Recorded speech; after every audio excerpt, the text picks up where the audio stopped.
திருப்பாடல்கள் அதிகாரம் 3 இறை திருவசனங்கள் 1-8 முடிய. ஆண்டவரே, என் எதிரிகள் எவ்வளவாய் பெருகிவிட்டனர்! என்னை எதிர்த்து எழுவோர் எத்தனை மிகுந்து விட்டனர்! கடவுள் அவனை விடுவிக்க மாட்டார் என்று என்னை குறித்து சொல்வோர் பலர். ஆயினும் ஆண்டவரே, நீரே என்னை காக்கும் கேடயம். நீரே என் மாட்சி. என்னை தலைநிமிரச் செய்பவரும் நீரே.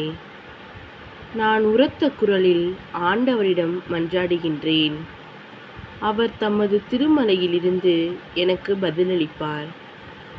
நான் படுத்துறங்கி விழித்தெழுவேன், ஏனெனில் ஆண்டவரே எனக்கு ஆதரவு. என்னை சூழ்ந்திருக்கும் பல்லாயிரம் பகைவருக்கு நான் அஞ்ச மாட்டேன். ஆண்டவரே, எழுந்தருளும். என் கடவுளே, என்னை மீட்டருளும். என் எதிரிகள் அனைவரையும் கன்னத்தில் அறையும். பொல்லாரின் பல்லை உடையும். விடுதலை அளிப்பவர் ஆண்டவர். அவர் தம் மக்களுக்கு ஆசி வழங்குவாராக. தந்தைக்கும் மகனுக்கும் தூய ஆவியாருக்கும் மாட்சிமை உண்டாவதாக. தொடக்கத்தில் இருந்தது போல இப்பொழுதும் எப்பொழுதும் என்றென்றும் இருப்பதாக. ஆமென்.